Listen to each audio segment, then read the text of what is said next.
कल क्या पढ़े थे? वैद्युत संयोजक, सहसंयोजक, यौगिक को पहचानने के लिए पढ़े थे कल ना। आज जो समझेंगे वो हम समझेंगे कि यह यौगिक जो बनता है वैद्युत संयोजक और सहसंयोजक, इसका गुणधर्म क्या होता है। क्लियर है ना। तो पहला गुणधर्म और दूसरा का, पहला का गुणधर्म वैद्युत संयोजक और दूसरा गुण है सहसंयोजक का। क्लियर है ना। तो बारीकी से हम लोग सीखते हैं, पहले वैद्युत संयोजक का गुणधर्म क्या होगा, उसके बाद सहसंयोजक के गुणधर्म क्या हो। क्लियर है ना। तो ध्यान से देखिए, तो हम लोग पहले समझते हैं किसको, वैद्युत संयोजक बंधन का गुणधर्म। किसको समझेंगे, वैद्युत संयोजक यौगिक, यौगिकों का क्या गुणधर्म। क्लियर है ना। ध्यान से समझिएगा, कल हम आप लोग को बता दिए थे कि वैद्युत संयोजक यौगिक क्या होता है। नहीं जी, क्या होता है? दो के बीच इलेक्ट्रॉन का किसी भी दो परमाणुओं के बीच इलेक्ट्रॉन का पूर्ण स्थानांतरण क्या कहलाता है, वैद्युत संयोजक बंधन। क्लियर है। ये हम लोग कल सीख गए थे, वैद्युत संयोजक यौगिक कौन होगा, वैद्युत संयोजक बंधन कैसे बनेगा, नहीं बनेगा, सहसंयोजक बंधन कैसे बनेगा, जो आपको चाहिए था बेसिक चीज वो हम कल बता दिए थे। क्लियर है। तो आज पहला इसका गुणधर्म समझिएगा। तो कल हम आप लोग को बता दिए थे कि वैद्युत संयोजक बंधन जो होता है ना, दो आयनों के बीच बनता है। कितने आयनों के बीच? पहला गुण, ध्यान से समझिएगा, वैद्युत संयोजक बंधन जो होता है दो आयनों के बीच बनता है। पहले आयन को बोलते हैं धन आयन, क्या बोलते हैं, धन आयन, और दूसरे को बोलते हैं ऋण आयन। क्या बोलते हैं, ऋण आयन ना जी। अब देखिए, ये दोनों जब मिल जाता था तो क्या बन जाता था, वैद्युत संयोजक बंधन ना जी। और इन दोनों के मिलने से जो वैद्युत संयोजक बंधन बनता था वह एक दूसरे से, उसका परमाणु एक दूसरे से स्थिर वैद्युत आकर्षण बल से एक दूसरे को क्या करता है, बांध के रखता है ना। तो जिसके चलते में इस यौगिक का, यह यौगिक काफी मजबूत होता है, इसलिए इसका द्रवणांक और क्वथनांक क्या होंगे, क्लियर हो गया। पहला गुणधर्म समझ में आ गया। किसी को कोई परेशानी, किसी को कोई दिक्कत, सोच लो, एक बार सोच लो क्या बोले हम, बोलो। ये दो लाइनों से मिलकर बना होता है, इसके बीच स्थिर वैद्युत बल के कारण ये मजबूत होता है, जिसके कारण ये का द्रवणांक तथा क्वथनांक क्या होते हैं, उच्च होते हैं। क्लियर हो गया। पहला गुणधर्म समझ गया है कि ये दो, बोलो रे, ये दो लाइनों से मिलकर बना होता है। क्लियर है। तो मतलब कि जब भी बनेगा दो आयन के बीच बनेगा। जैसे सपोज के लिए मानिए सोडियम को क्लोरीन को, कैल्शियम को और ब्रोमीन को, माने ना। ये पोटेशियम जानते हैं ना, पोटेशियम, ब्रोमीन, सोडियम, क्लोरीन, ये दोनों में पॉजिटिव होता है, ये क्या होता है, नेगेटिव। ये दोनों को अगर मिला दीजिएगा तो इधर बन जाएगा NaCl, बन जाएगा जी। तो ये जो बंधन बनेगा ये काफी क्या होगा, मजबूत होगा। क्या होगा, मजबूत होगा ना जी। जिसके चलते में इसका द्रवणांक और क्वथनांक, melting point and boiling point जानते हैं ना, MP BP क्या हो जाएगा, उच्च हो जाएगा। क्या हो जाएगा, उच्च हो जाएगा। पहला हो गया। दूसरा सेकंड नंबर में समझिएगा कि इस यौगिक, यह यौगिक जल में घुलनशील होते हैं तथा कार्बनिक यौगिक में अघुलनशील होता है। किसमें, जल में घुलनशील और कार्बनिक यौगिक में अघुलनशील। कौन सा यौगिक, वैद्युत संयोजक बंधन। क्लियर हो गया। किसी को कोई परेशानी, कोई दिक्कत ना। अब जल में घुलनशील का मतलब हुआ कि उसको जब जल में डालिएगा तो वो पूर्ण रूप से क्या होगा, मिल जाएगा, अपने आयनों में टूट जाएगा। क्लियर है ना। अब कैसे टूटेगा तो ध्यान से देखिए, ये बनाया वैद्युत संयोजक बंधन बना भाई, टेंशन तो नहीं, सोडियम क्लोराइड लेते हैं तो देखो ध्यान से समझना।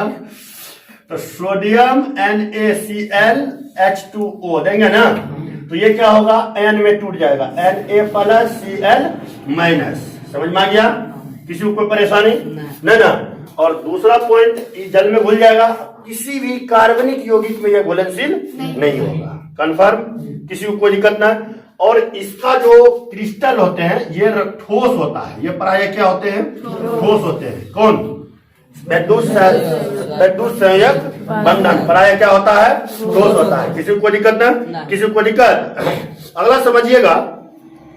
और यह यौगिक जो होता है ना, अगला पॉइंट में ध्यान रखिएगा, यह यौगिक ठोस अवस्था में विद्युत का कुचालक होता है। याद हो गया? क्या?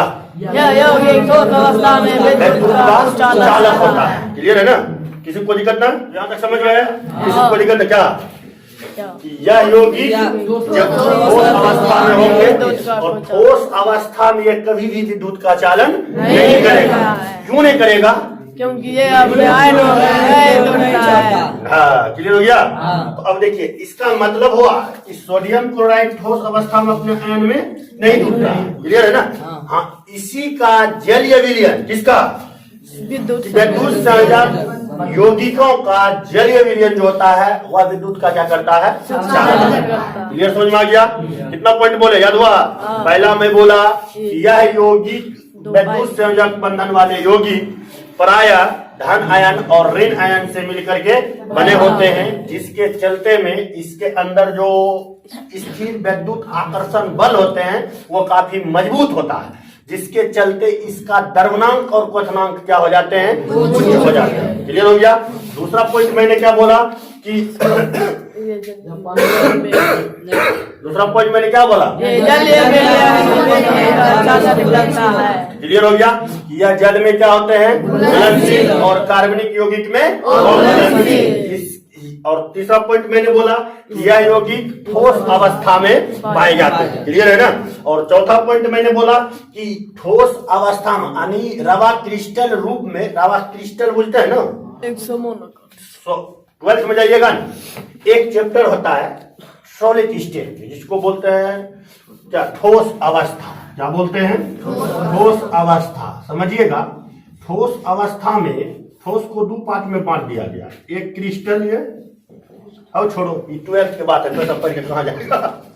अगर पढ़ना है ना तो बहुत जल्द फिजिकल स्टार्ट होगा, समझ रहे हैं ना? वहां में घुस जाना बैच में, जबरदस्ती बैठ के 12th वाला में पढ़ लेना, मतलब समझ में आ जाएगा। ये गारंटी हमारा 100% समझ में आएगा। 12th कुछ नहीं होता है, समझ रहे हैं? सबसे आसान अगर सब्जेक्ट को इंटर में गिना जाए तो वो होता है फिजिक्स, सबसे आसान। समझ रहे हैं ना? थोड़ा केमिस्ट्री क्या हो जाता है, टफ। बायो उससे भी टफ हो जाता है। मैथ, फिजिक्स, ये सब की है। फिजिक्स पढ़ा है 10th के ना? भारी लगा हल्का? कैसे लगा हल्का? आओ केमिस्ट्री में पता चल जाएगा भारी लगता है या कि हल्का लगता है। मतलब समझ में आ रहे ना? फिजिक्स में कोई दम बचता उचता नहीं। मैथ आता है, फिजिक्स आता है, समझ रहे हैं ना? फिजिक्स कोई घी नहीं पिया है फिजिक्स में। क्लियर जहां तक समझ में आया? क्या पॉइंट बताया? 4 गो। और आपका अगला पॉइंट जो होगा, इस यौगिक का जो रासायनिक अभिक्रिया होती है, रासायनिक अभिक्रिया जानते हैं ना? रासायनिक अभिक्रिया आएंगे केमिकल रिएक्शन में, तो केमिकल रिएक्शन एंड इक्वेशन में, तो वहां आप लोग को समझा देंगे। पहला चैप्टर है 10th में, तो वहां ध्यान से समझ लीजिएगा कि होता क्या है। तो यह यौगिक जो होता है विद्युत संयोजक वाले यौगिक, इसका क्या होता है, रासायनिक अभिक्रिया प्रायः तीव्र होती है। क्लियर हो गया? सबको दिमाग में बैठ गया ना? रासायनिक अभिक्रिया क्या होगा, काफी तीव्र होगा। क्लियर है ना? अगला पॉइंट इसका समझ लेना। और अगला पॉइंट में अभी तुरंत हम आप लोग को बता दिए थे कि यह यौगिक जल में घुल करके क्या होता है, अपने आयन में टूट जाता है। जल में घुल करके क्या होता है, अपने आयन में टूट जाता है। क्लियर, समझ में आ गया? किसी को कोई परेशानी हो तो बता सकता है। कोई परेशानी नहीं ना? किसी को कोई दिक्कत नहीं ना? चलिए आगे चले हैं। चलिए आगे चलते हैं और समझते हैं हम लोग। तो देखिए, इसमें जो अब संरचना बनेगा किसी भी यौगिक का, थोड़ा अब संरचना के बारे में समझ लेते हैं कि कैसे कैसे संरचना बनेगा विद्युत संयोजक का और सहसंयोजक का। क्लियर है ना? तो समझ संरचना देख लीजिए। जैसे आपके पास मैं कुछ यौगिक लिखता हूं, NaCl, KCl, MgO, समझ रहे हैं ना, CaO, CaCl2 हुआ ना, और लिख रहे हैं, कितना हमने समझ जाइएगा। अब देखिए इस यौगिक का संरचना किस प्रकार से बनेगा। जैसे पहला पॉइंट आता है NaCl, क्या आता है NaCl। तो NaCl में यदि आप देखिएगा, थोड़ा मार्कर में इंक डाल देना इसमें, NaCl का भी अगर मैं चर्चा करूं कितना बनेगा, ध्यान से देखो। NaCl है ना, ये बना कैसे, तो सोडियम को अगर देखिएगा और इधर क्लोरीन को देखिएगा, तो मैं पहले बता दिया हूं, इसका 2 8 1 होता है और इसका 2 8 7 होता है, नहीं होता जी। अब क्या होता है कि दोनों में इसका भी संयोजी इलेक्ट्रॉन 1 और इसका संयोजी इलेक्ट्रॉन कितना 7। तो इसको 8 पुरने के लिए चाहे बंधन कोई भी हो, ध्यान समझिएगा। मैं उस समय पहले कक्षा में, मतलब पहली क्लास में ही मैं बता दिया था कि कोई भी तत्व अपने आप को क्या चाहता है, अस्थाई को प्राप्त करने के लिए ना। यह अस्थाई को प्राप्त कब करेगा, जब इसके अंतिम में 8 इलेक्ट्रॉन टूट जाए, हाँ, तो वो अस्थाई को प्राप्त कर लेता है। तो इसमें क्या होता है, वही होता है, इन दोनों के बीच अगर देखिएगा तो एक इलेक्ट्रॉन इसको पूर्ण रूप से दे देता है, ठीक है ना। ई की करता है, एक इलेक्ट्रॉन इससे आराम से ले लेता है, खींच लेता है, क्लियर है ना। तो क्या हो जाएगा, यहाँ पर एक इलेक्ट्रॉन देगा तो प्लस बन गया, ई एक इलेक्ट्रॉन लेगा तो माइनस बन गया। तो इस दोनों के बीच में जो होगा इस टाइप से Cl बना, ऐसे कर दीजिएगा तो यही बन गया कौन चीज, इसकी संरचना। या तो आप इसको ऐसे बनाओ या तो आप इसी को ऐसे करके बनाओ, कोई दिक्कत नहीं, किसी को परेशानी।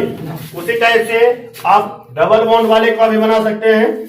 MgO है तो मैग्नीशियम के पास 2 आता है तो 2 इलेक्ट्रॉन ले लेंगे, ऑक्सीजन के पास कितना आता है 2, इसको चाहिए तो ये दोनों ऐसे करके इलेक्ट्रॉन को क्या करेगा, जोड़ लेगा। तो यहाँ पर बना लेगा Mg डबल बॉन्ड O, समझ रहे ना।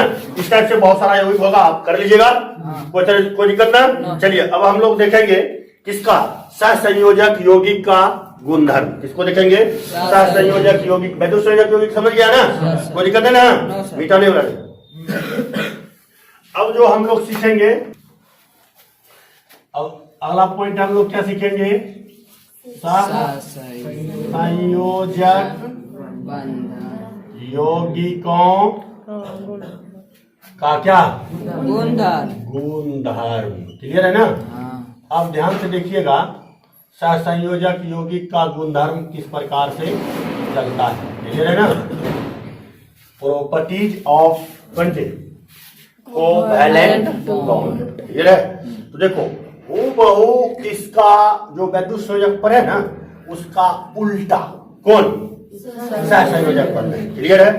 वहां पर यह 2 विपरीत आयन के बीच बनता था, यहाँ तो दोनों सेम आयन के बीच बनता है।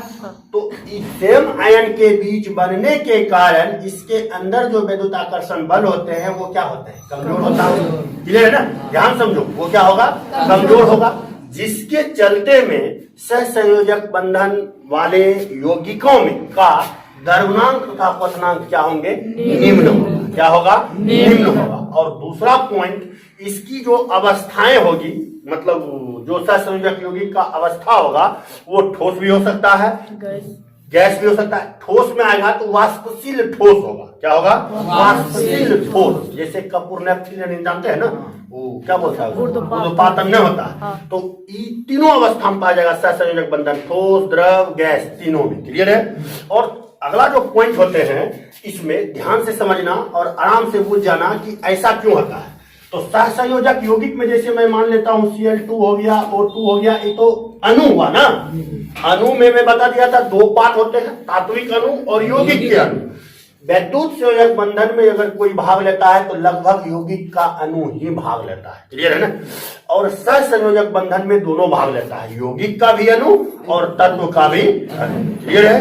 तो यहाँ पर जो हमारा पॉइंट बनेगा, ये Cl2, O2, F2 इसी टाइप से मीथेन हो जाएगा, HCl हो जाएगा, HBr हो जाएगा, NH4Cl हो जाएगा, या समझ में आ रहा है ना, NH4Cl। बहुत सारा यौगिक हो सकता है, तो मैं कुछ यौगिक का एग्जांपल लेकर आपको समझाऊंगा, बाकी तो आप खुद समझदार हैं, क्लियर है ना।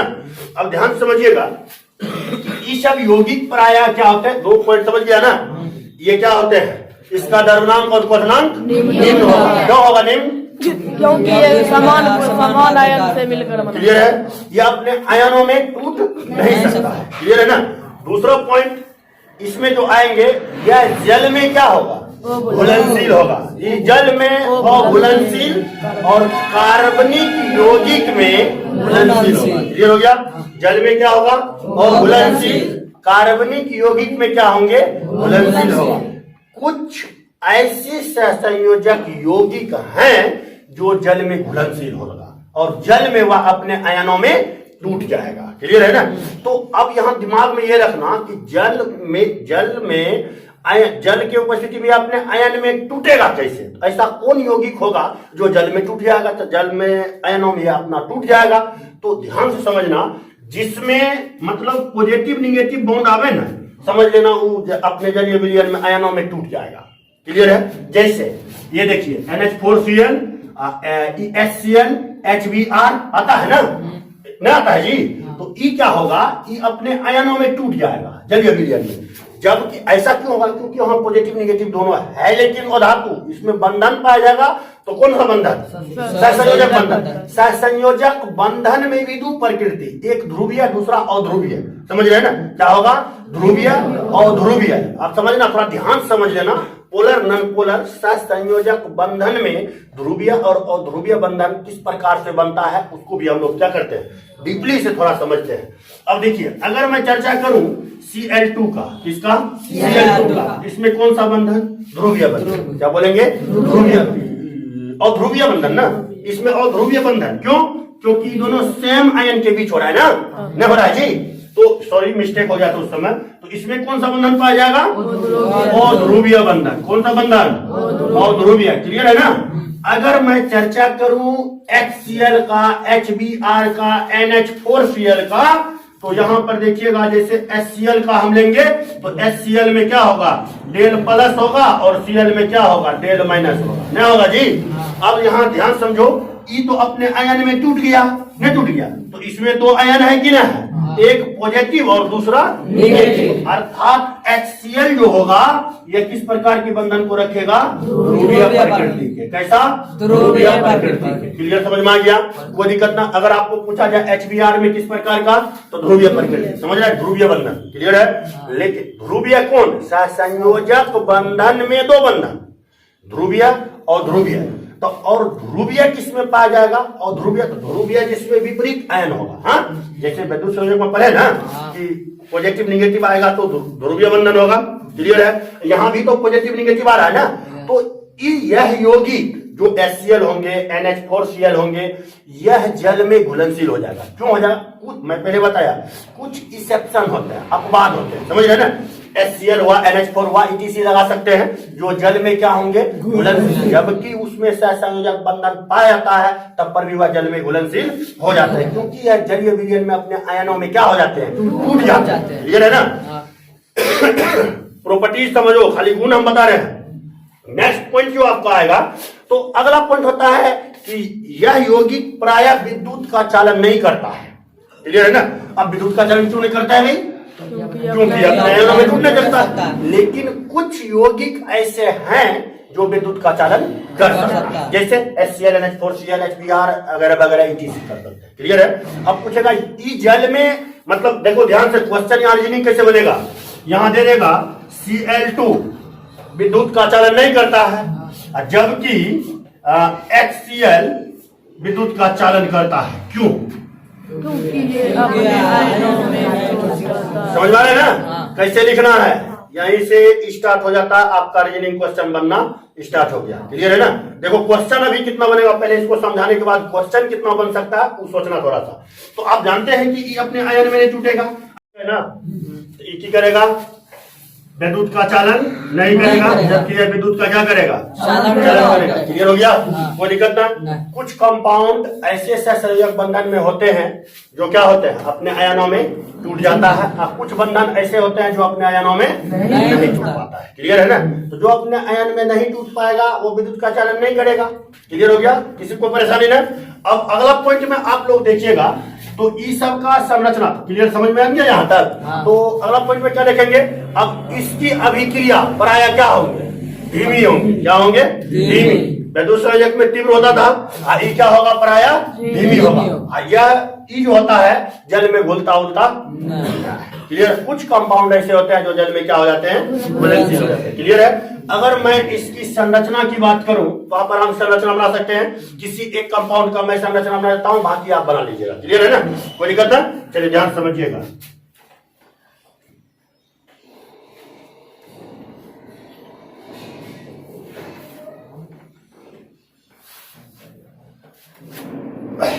अब अपन देखिए किसी का भी बना लेता हूं। जैसे एक ले लेता हूं मैं मीथेन का, ले लिया ना। एक ले लेता हूं मैं NH4Cl ले लिया ना। अब ध्यान से देखिएगा यह बंधन किस प्रकार से बनेगा और नहीं बनेगा। क्लियर है ना। तो देखिए कैसे बनेगा। तो आप जानते हैं मीथेन है, कार्बन है ना। कार्बन के बारे में मैं एक बार चर्चा कर दिया था। इसमें कुल अनपेड इलेक्ट्रॉन कितना, 4 ना। कब उत्तेजित अवस्था में होता था ना, इलेक्ट्रॉन ये अपना खुदा लेता था। तो इस समय इसमें जो 4 होती है, इसके पास 4 बॉन्ड ना है जी। इस टाइप से आप क्या बना लीजिएगा, 4 को घोड़ा ले सकते हैं। जलांति बजाय होगा वो बिंदा दे दिया। क्लियर है, आप समझ लेना। तो इसको ऐसे करके घेर भी सकते हैं।